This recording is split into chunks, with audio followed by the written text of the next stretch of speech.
My daughter asked the question from the back seat of my car on a Tuesday afternoon in September, in the particular tone children use when they're reporting something factual and have no idea it's a grenade. My name is Elena. I'm 38 years old, and I had been married to Daniel for 11 years when my 7-year-old Mia looked up from her juice box and said, "Mommy, why was Daddy's car at the lake house?" We drove past on the way to Grandma's and I saw it. The blue one. With the dent. I kept my eyes on the road. Daniel was supposed to be in Chicago. A 3-day supply chain conference. He had shown me the registration confirmation on his laptop 2 weeks earlier, had mentioned it 3 separate times in conversation, had packed a specific blazer I had dry cleaned for him the week before. His flight had left Monday morning. I had driven him to the airport. I had watched him walk through the departures entrance with his rolling carry-on and his travel blazer and his phone already to his ear. The lake house was 40 minutes from our home. Not a direction you passed through on the way to Chicago. "Are you sure it was his car, sweetheart?" I said. My voice was completely steady. I was proud of that, in a distant, clinical way. "It had the dent," Mia said. She turned a page of the picture book in her lap. "The one from when he bumped the mailbox. I remember because I was there and he said a bad word." She went back to her book. I drove the remaining 6 minutes to my mother's house on autopilot, parked, helped Mia out of her car seat, watched her run to the front door where my mother was already waiting. Then I sat back down in the driver's seat and closed the door and held the steering wheel with both hands and looked at the suburban street in front of me and understood, in the particular way that you understand things when a child says them because children don't know how to lie about what they've seen, that something was very wrong. I had not been suspicious before that moment. That's what I need you to understand. 11 years of marriage, a daughter we both loved, a life we had built carefully and with mutual investment, and I had not once, not for a single sustained moment, thought that Daniel was lying to me. I had thought he was busy, sometimes distracted, occasionally difficult to reach. I had attributed these things to the legitimate pressures of his work. I would come to understand over the following 2 weeks, extraordinarily trusting. Or extraordinarily unwilling to see. There's a difference between those two things that I'm still working out. Let me tell you what our life looked like from the inside, because the inside of a life and the outside of it are not always the same landscape. Daniel and I met when I was 26 and he was 29. He was working in logistics management for a mid-sized distribution company. I was 2 years into a position as a project coordinator for an architecture firm downtown. We met at a mutual friend's dinner party, argued pleasantly about a film for 45 minutes, and had coffee the following week. By the end of that year we were living together. By the end of the year after that we were engaged. We were married the summer I turned 27, in a vineyard ceremony that I had planned with the thoroughness I brought to all organized things, and we were happy in the unexamined way of people who are well-matched and have not yet encountered the kind of pressure that reveals mismatches. Mia was born 4 years into the marriage. Her arrival reorganized everything in the way that children reorganize everything, not breaking the structure but exposing which parts of it were load-bearing and which had been decorative. We managed the transition reasonably well. Daniel was a present and genuinely engaged father, the kind who showed up to school events without being reminded and who could spend 2 hours on a Saturday building elaborate Lego constructions with Mia without losing patience. I loved him for that, specifically. It was not a quality I had taken for granted. His work had expanded in those years. He had moved from the mid-sized distribution company to a larger logistics consultancy where his role was more senior and his travel more frequent. The business trips had increased from occasional to quarterly to, in the past year, roughly monthly. I had adjusted. We had adjusted. Mia had adjusted in the way children adjust to a parent's rhythms, factoring them into her baseline understanding of how weeks worked.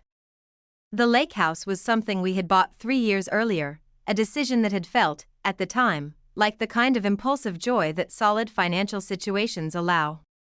A small wooden property 40 minutes out of the city, on the edge of a lake that was genuinely beautiful in the way of northern lakes, cold and clear and surrounded by forest that turned extraordinary colors in October. We used it 6 or 7 weekends a year. It was not a secret property, it was listed on our joint accounts and appeared in our tax documents and had been shown to most of our close friends at least once. The fact that it was also not a secret was, I would later understand, part of the calculation. The signs, when I look back at them now, were not invisible. They were simply arranged in a configuration I was not reading correctly because I was using the wrong interpretive frame. The first was the phone. Daniel had always been available by phone.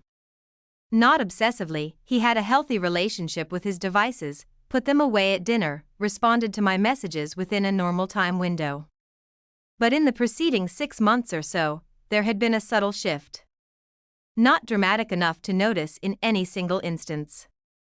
But across time, across the accumulation of small data points that I had been unconsciously collecting without knowing I was collecting them, something had changed. He answered calls in other rooms more than he used to. He put his phone face down on surfaces when he came home.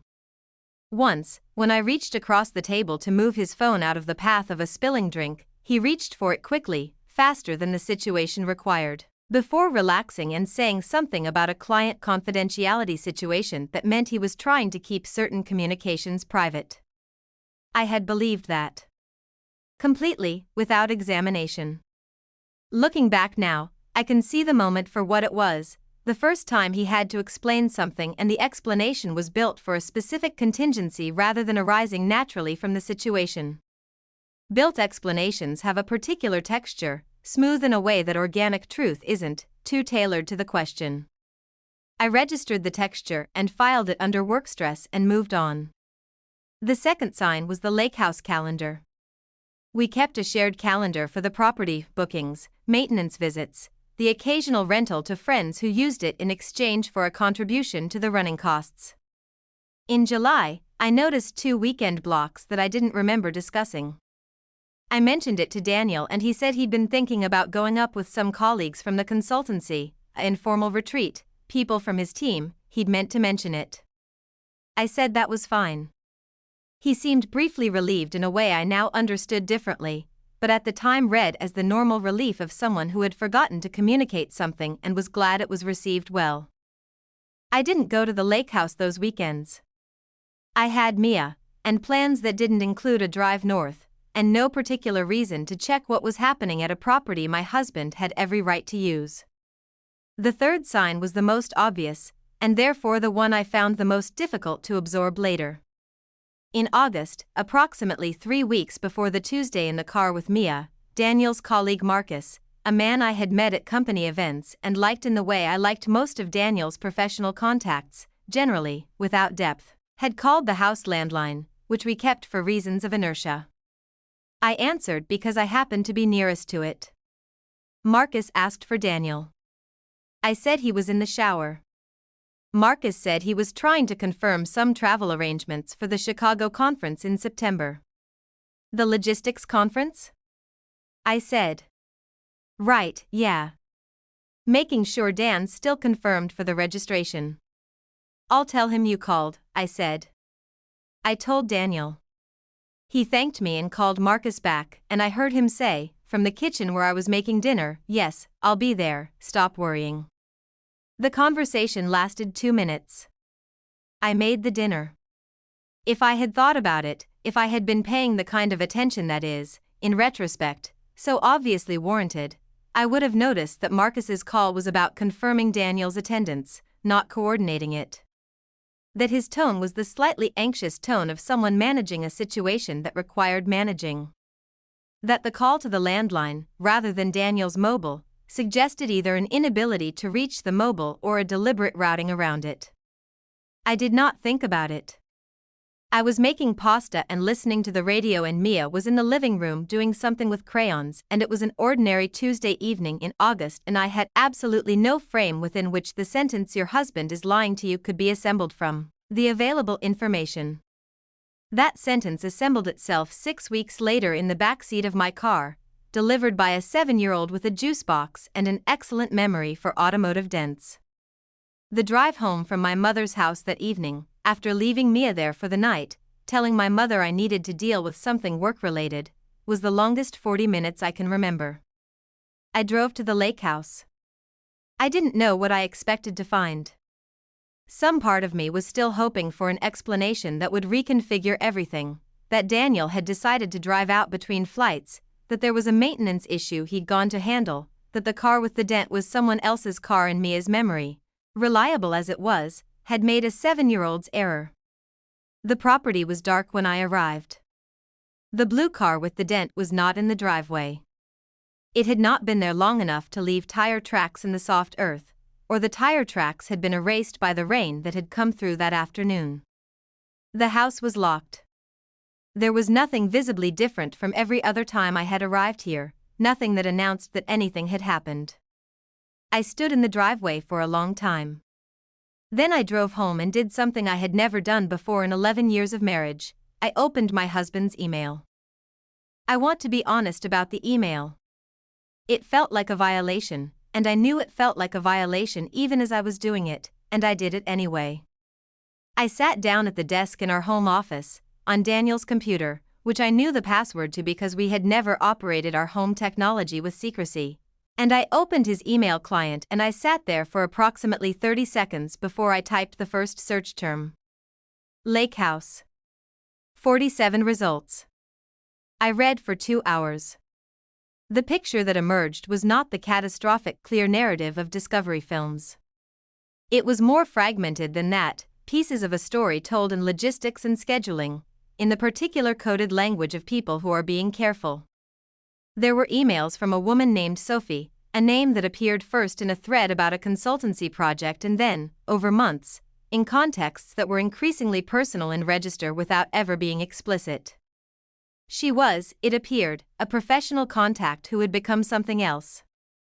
The transition was visible in the way it always is, in retrospect, a gradual warming of language, an increasing frequency of contact, a shift from professional sign-offs to no sign-offs at all, to messages that began with his name and nothing else. There was nothing in the emails that was unambiguous. That was almost the worst part. No declarations, no descriptions of encounters, nothing that a defense attorney would find difficult to explain. Just the pattern, the incontrovertible shape of a relationship that had expanded beyond its announced boundaries. Lake House weekends that coincided with her conference schedule. A message in July, "I'll be there Friday, is that still okay?" Daniel's response, "Yes. I'll handle the calendar." He had handled the calendar by telling me he was having a colleague retreat. I closed the email. I sat in the office chair and looked at the dark window opposite me and thought about 11 years. About Mia. About the dry-cleaned blazer in the carry-on bag that was currently in a hotel in Chicago, assuming Daniel was in Chicago, which I now had serious reason to doubt. I picked up my phone. I opened the airline's website and navigated to the flight confirmation page Daniel had shown me 2 weeks earlier. I entered his name and the flight number. The flight had been cancelled 3 days before departure. He had not told me the flight was cancelled. I put the phone down on the desk very carefully, the way you put things down when you need your hands to be doing something deliberate. I breathed in through my nose and out through my mouth the way I had learned in a yoga class 4 years ago that I had since stopped attending. I counted to 10. Then I called my friend Petra. Petra had been my closest friend since our late 20s, a woman of formidable pragmatism and zero tolerance for what she called emotional theater, which in practice meant she was the person I called when I needed someone who would give me information rather than validation. She answered on the 3rd ring, heard my voice, and said, "What happened?" I told her. Everything, starting from Mia's observation in the back seat and ending with the cancelled flight. When I finished, she was quiet for a moment. "Where do you think he is right now?" she said. "I don't know," I said. "Possibly still at the lake house. Possibly somewhere else." "Have you called him?" "Not yet." "Are you going to?" "I need to think about what I want to know first," I said. "Before I ask." "That's smart," she said. "What do you know for certain?" I went through it. The car at the lake house, per Mia. The cancelled flight. The emails that suggested a relationship with Sophie. The 2 calendar weekends in July. You don't know they're together right now, Petra said. No. But you know enough. Yes, I said. I know enough. The phrase had the quality of something closing.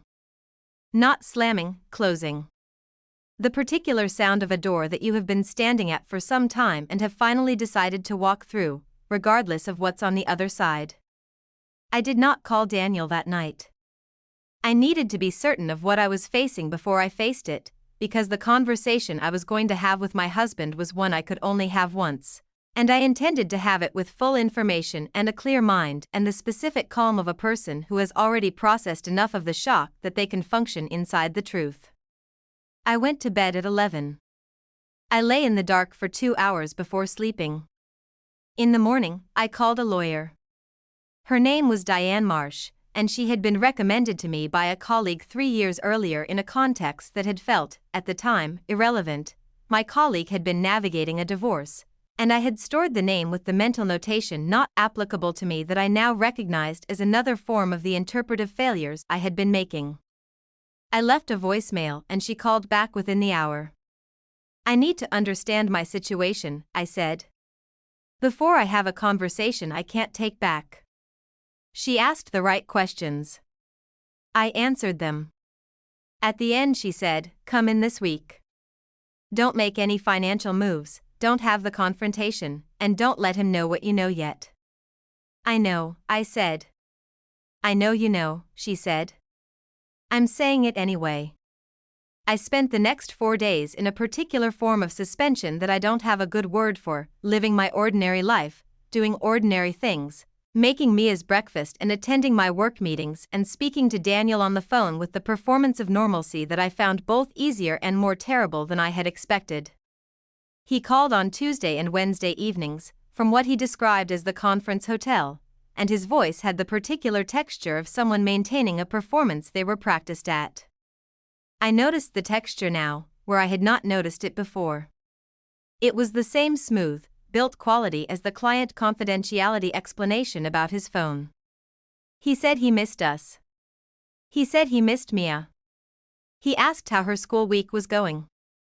I answered everything pleasantly and at normal length and ended the calls cleanly, and then I sat with the phone in my hand and felt the specific grief of information that has been absorbed but not yet expressed, the grief of knowing something that hasn't yet been said out loud between the people it concerns. On Thursday, I met with Diane Marsh. On Friday, Daniel came home. He arrived home on Friday afternoon with his carry-on and his blazer and the particular slightly tired energy of a person returning from travel. Mia launched herself at him from the hallway with the totality of a 7-year-old's physical affection, and he caught her and swung her up and made the sounds of delighted reunion that were, I knew, completely genuine, whatever else was true. His love for Mia was not performance. That was the complicated part. That was the part one had been sitting with all week. The person who had been lying to me was the same person who caught his daughter at the door with that particular sound of joy. People are not one thing. I had known this abstractly for 38 years and was learning it concretely in my own hallway. Hey, he said, over Mia's head, to me. Warm. Natural. The smile of a man coming home. Hey, I said. Good trip? Exhausting, he said. The last panel went long. He put Mia down. He kissed me. I let him, and noticed the particular quality of letting, the performance of receiving rather than feeling. He didn't notice the difference. That told me something about how long this had been happening, long enough that he had stopped reading me carefully. I had spent the week doing what Diane had advised and what my own instincts had been pushing me toward anyway, gathering information without alerting him that anything had changed. Not deceptively, or not more deceptively than the situation required. I had reviewed the joint accounts, with Diane's guidance, and identified several cash withdrawals and one credit card charge that didn't correspond to anything in our shared financial life. The charge was to a restaurant in a city I had not known Daniel to visit professionally. The withdrawals were modest individually and consistent in their amounts, the kind of withdrawals that suggest routine rather than emergency. I had also spoken to Marcus. This was the decision I was least certain about ethically and the most certain about practically. Marcus had called the landline in August in a way that now made sense as someone managing coverage for a situation he was aware of.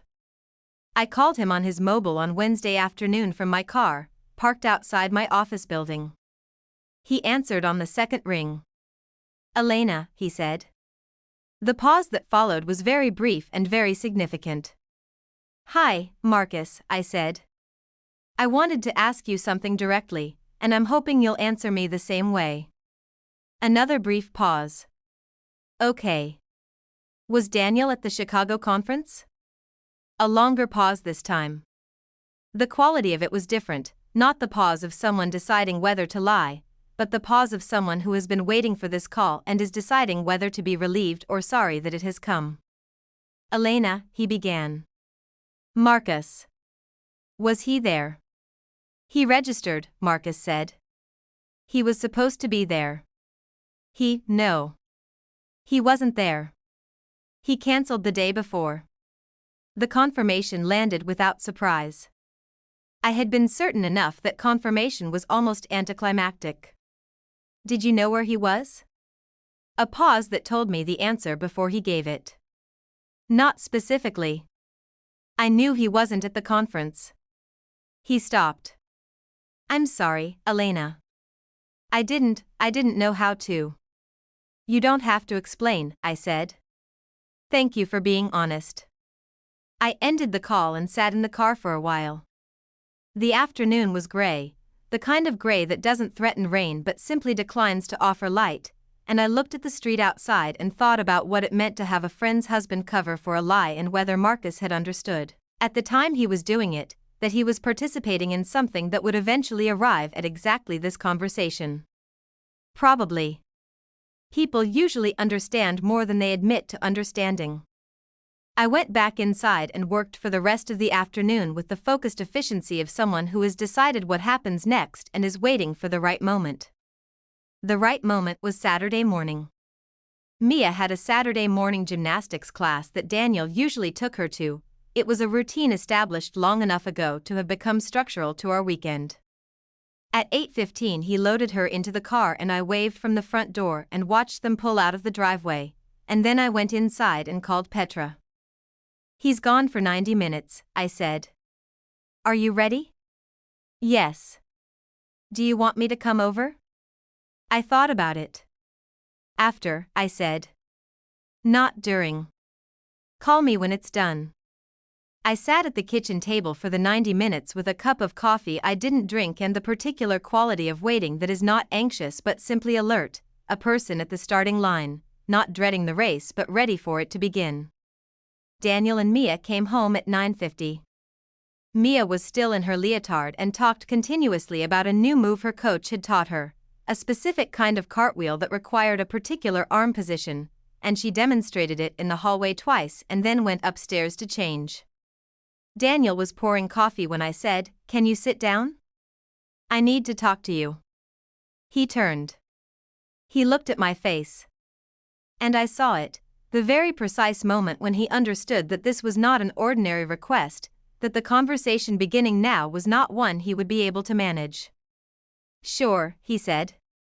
His voice was even. He sat. The kitchen was quiet in the specific way that rooms go quiet when the people in them are about to say something that can't be unsaid. The coffee maker had stopped. Somewhere upstairs, Mia was changing her clothes, the muffled sound of small feet crossing a floor. I had decided, in the 90 minutes of waiting, that I was not going to perform anger. Not because I didn't feel it, I did, in the compressed, efficient way of someone who has been managing an emotion for a week and has gotten very good at its containment. But because anger, expressed first and loudest, tends to give the other person a structure to respond to, and I did not want to give him a structure. I wanted him to provide his own, from his own accounting of things, without the guidance of my emotional register to follow. I know about the conference, I said. He was very still.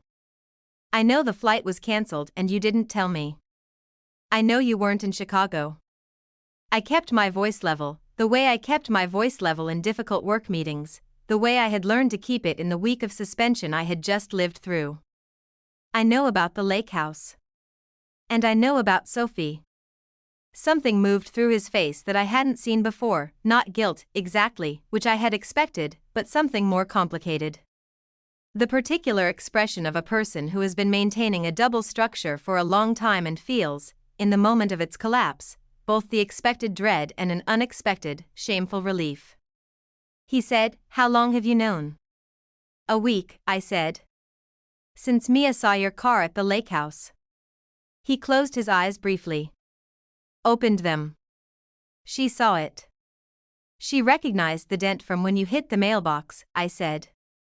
"She told me from the back seat on the way to my mother's." Something in his face shifted further at that, the particular anguish of a consequence arriving from an unexpected direction. He had not calculated for a 7-year-old's memory. "Elena. I'm not going to ask you to explain yourself right now," I said. "I'm going to ask you to be honest. About what it is, how long it's been, and what you want." He looked at his hands on the table. He had the hands of a man who had been building and carrying things his whole life, broad, slightly rough at the knuckles, familiar to me in a way that very few physical things were familiar. I looked at them and felt the grief of it, underneath the measured calm. The grief of knowing that familiarity is not the same as understanding. 18 months, he said. The number landed. 18 months. Mia had just turned 6 when this had started. I had been making pasta on ordinary Tuesdays, going to work, planning a summer holiday, having the conversations that constitute a life, for 18 months. "Is it serious?" I said. He looked up. "I don't know what that means." "Is she someone you love?" A pause that was its own kind of answer, before he gave the verbal one. "I think, yes. I think something like that." I had expected this to break something inside me, and it did. But it broke in a different place than I expected, not in the place of possessiveness or betrayal as wound, but in the place of grief for the story I had been living inside for 11 years, the story that had been true for most of its length and had become, at some point 18 months ago, a structure maintained rather than a life inhabited. "Why didn't you tell me?" I said. He looked at me with the exhaustion of someone who has asked himself the same question many times. "Because I didn't know what I wanted. And because," he stopped. "Because telling you would make it real. And I wasn't ready for it to be real. So you let me not know," I said. "For 18 months. Yes. And I drove you to the airport and dry cleaned your blazer and you called from what you said was the conference hotel." "Yes." His voice was low. "And Mia asked you about the conference at dinner how many times?" He closed his eyes. 3. "And you told her about the panels?" "Yes." The sound of small feet on the stairs. We both heard it. We both went still in the specific way that parents go still when a child is approaching a space that contains something they're too young to receive. Mia appeared in the kitchen doorway in her everyday clothes, hair still in its gymnastics braid, holding a drawing she had apparently made while upstairs. "I made a picture," she announced. "It's our lake house. See, there's the dock and there's the lake and there's the tree that has the swing." She placed it on the table between us. A child's rendering of a property she loved, complete with blue water and brown dock and a green tree with a precise red swing. She had even drawn, in the upper right corner, a small blue car. Neither of us spoke for a moment.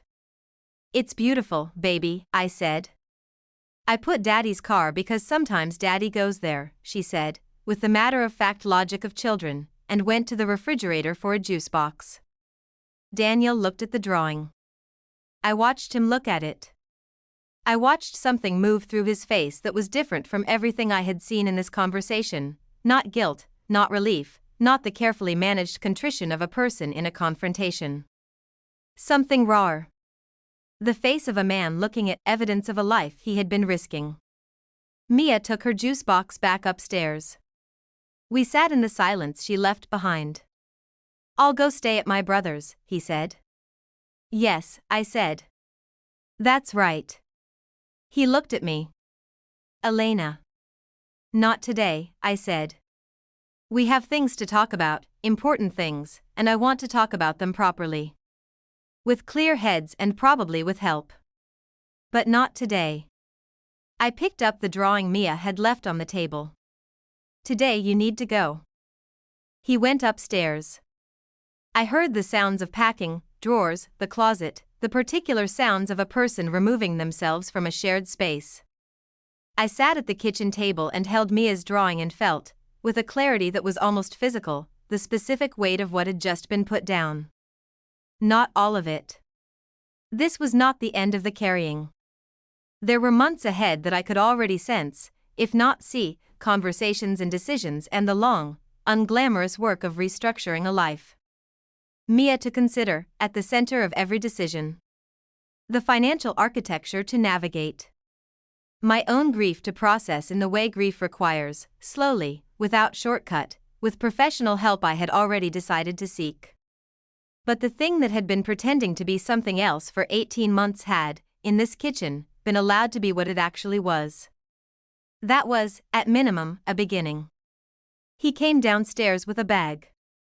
He stopped in the kitchen doorway.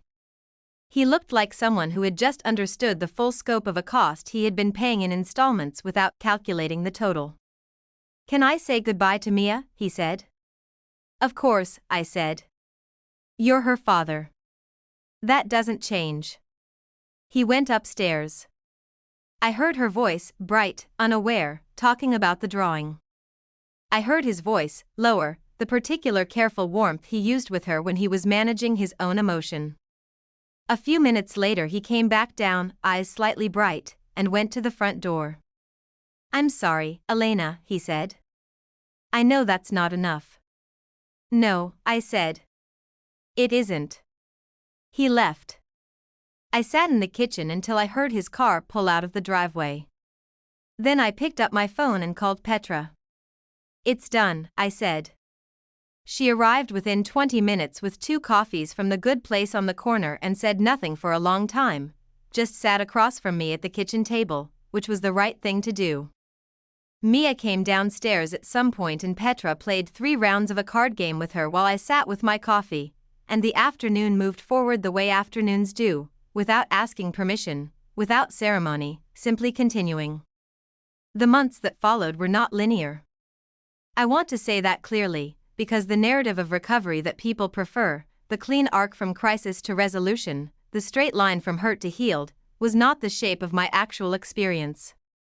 There were good weeks and terrible ones.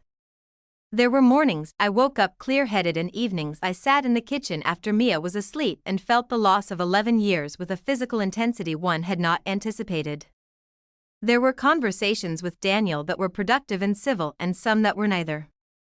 There were sessions with a therapist named Dr. Kwan that were consistently the most useful 45 minutes of my week. There was, eventually, a legal process that Diane Marsh navigated with the particular combination of precision and human kindness that I had not expected and was deeply grateful for. Mia adapted with the remarkable flexibility of children who are surrounded by adults who are honest with them at an age-appropriate level. We had told her, carefully and together, that Mommy and Daddy were going to live in different houses for a while, that we both loved her completely, that this was not her doing or her fault in any dimension. She had cried, and then asked if she could still go to the lake house, and then cried again later that night when she couldn't sleep, and then, over the following weeks, begun to settle into the new geography of her life with the pragmatism that was entirely her own. She asked, once, about Daddy's car being at the lake house. Whether that was why. I told her that it was part of a complicated situation, that grown-ups sometimes made complicated decisions, and that the most important thing she needed to know was that both her parents were okay and she was going to be okay. She accepted that. Children accept honest uncertainty better than we expect them to. Daniel and I had the proper conversations, the ones I had said we would have, with clear heads and with help. We saw a mediator 4 times, a process I had approached with low expectations and found, contrary to those expectations, genuinely useful. He was honest in those sessions in a way he had not been honest with me in 18 months of marriage, and I found his honesty both necessary and, at moments, more painful than the original disclosure. Not because the facts were new but because the fullness of them, the detail of the parallel life he had constructed, arrived in pieces that each required separate processing. He and Sophie, it emerged in those months, had ended the relationship within weeks of his leaving the family home. I don't know all the details of that ending and did not ask for them. What I gathered was that the relationship, removed from the structure of secrecy that had partly defined it, had not survived the exposure. This was, I was told by Dr. Kwan, a common pattern. Relationships built in the architecture of deception often derive part of their intensity from that architecture. When the walls come down, so does much of what seemed to be inside them. I did not feel satisfaction at this information. That surprised me, briefly, and then didn't. What I felt was something closer to a tired kind of acknowledgement that the story had been, at every level, more complicated and less exceptional than it felt from the inside. The lake house we sold. This was a decision I made without particular grief, which told me something about how attached I had actually been to it, less than I'd thought, or perhaps what I'd been attached to was the idea of it, the idea of a family that used it. The sale was clean and the price was reasonable and the money went into a separate account that I thought of, privately, as the beginning of the next thing, though I wasn't yet certain what the next thing was. I stayed in the family home, at least initially.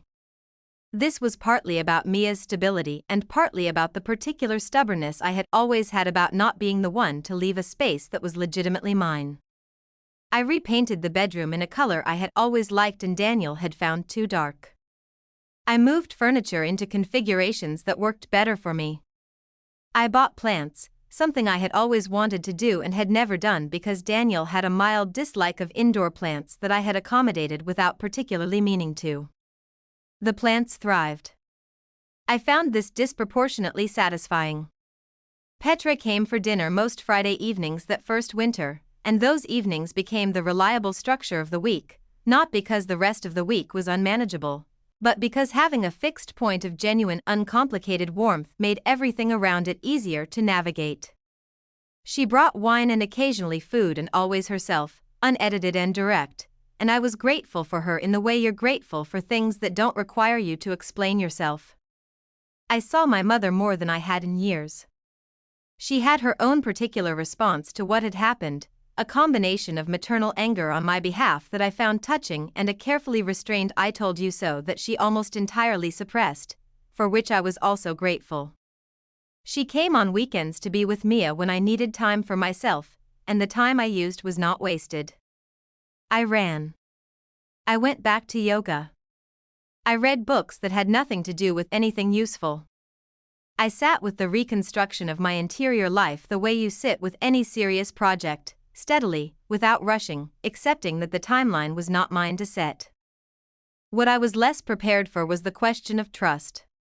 Not trust in Daniel specifically, that chapter was closed in a way I had made my peace with. But trust in my own perception. In my ability to read a situation accurately. 18 months of a parallel life, and I had not seen it.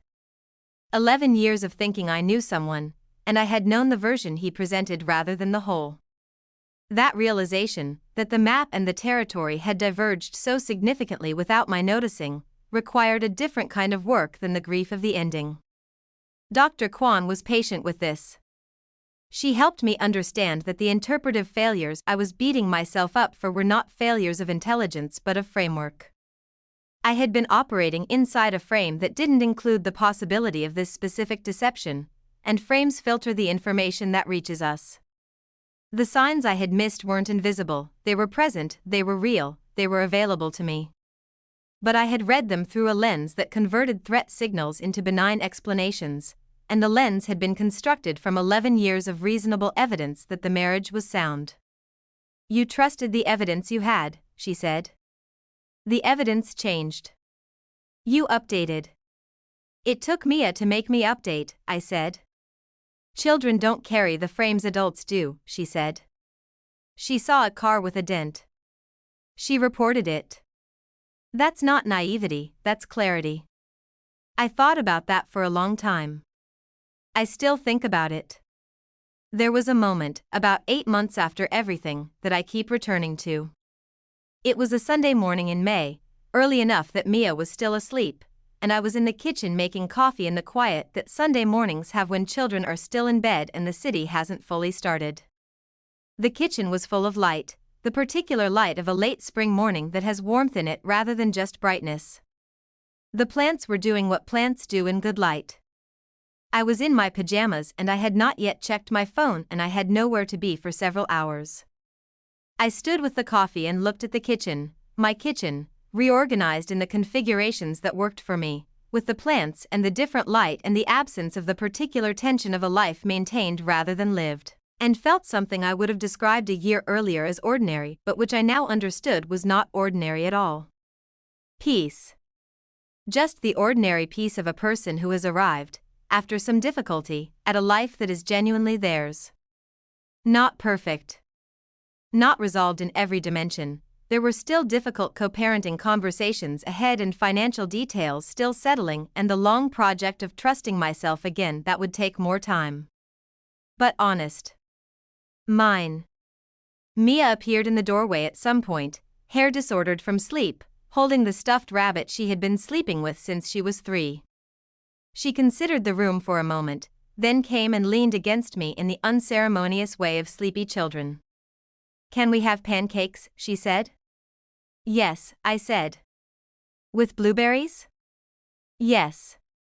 She made a small sound of satisfaction and stayed where she was, leaning against my side, and I held my coffee and felt the specific weight of her and thought about 7-year-olds who report things they've seen from back seats, who don't understand why what they're saying matters, who are simply describing what they observed with the clarity of someone who hasn't learned yet to convert inconvenient information into comfortable explanations.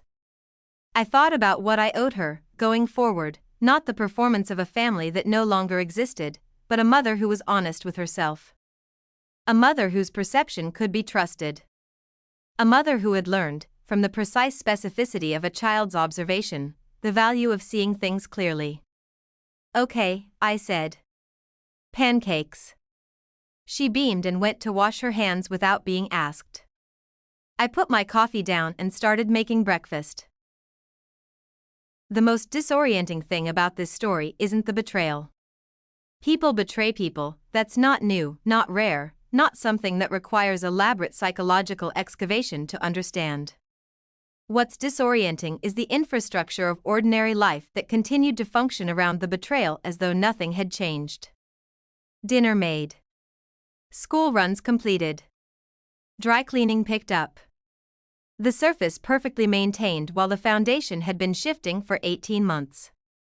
Elena's story is, at its core, a story about the gap between the life you believe you're living and the life that is actually occurring. That gap is not always the product of dramatic deception, sometimes it's the product of 1,000 small decisions not to examine, not to ask, not to let the inconvenient signal interrupt the comfortable frame. Marcus's call in August should have been a crack in the frame. The phone face down on the table should have been a crack. The calendar weekends at the lake house should have been cracks. None of them were, because Elena's interpretive framework was built on 11 years of reasonable evidence, and reasonable evidence is genuinely hard to overturn in real time. This is the accumulation effect operating in reverse. Instead of small doubts building into a crisis of suspicion, small reassurances had accumulated into an immunity to suspicion. She trusted not naively but historically, based on the record of a relationship that had been real and was no longer entirely real, and that had given her no dramatic signal of the transition. Daniel's psychology, examined honestly, reveals the particular self-deception of a person who mistakes delay for kindness. He did not tell Elena because telling her would make it real. That sentence contains an entire philosophy of avoidance, the belief that an unspoken truth is somehow less harmful than a spoken one, that the harm lives in the disclosure rather than in the act. This is, of course, wrong, the harm had been accumulating for 18 months in the space of Elena's unknowing. But the avoidance was not conscious cruelty. It was the avoidance of a person who was genuinely uncertain about what he wanted and who used that uncertainty as a reason to continue a deception rather than as a reason to resolve it. What the mediator sessions revealed, the thing Elena didn't fully expect, was that Daniel had not built the parallel relationship from a place of contempt for his marriage. He had built it from a place of confusion, from an emotional need he couldn't articulate to his wife and couldn't resolve, from the particular human capacity for wanting two things simultaneously that aren't compatible. That doesn't justify the 18 months. But it complicates the simple narrative of villain and victim, which is always less useful than the complicated one. The moment the story turns on is not the confrontation. It's the Saturday morning 90-minute wait, Elena alone at the kitchen table with undrunk coffee and the full weight of what she knew and the deliberate choice of when and how to use it. That wait is where the real work happened, the decision to be the person who enters the conversation with information rather than emotion, who has already spoken to a lawyer and a friend and thought carefully about what she wants from the exchange. The confrontation itself was almost anticlimactic because Elena had already made every important decision. The conversation with Daniel was the delivery, not the decision. What the story asks us, finally, is something worth sitting with. How much of what we see in our closest relationships is what's actually there, and how much is what we need to be there in order for the life we've built to continue making sense? Elena wasn't unintelligent.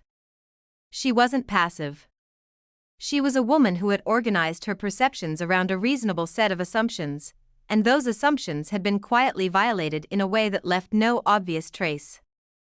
The question of how to hold that, how to remain open to trust while also developing the capacity to see accurately, is not one the story answers. It's one it leaves with us.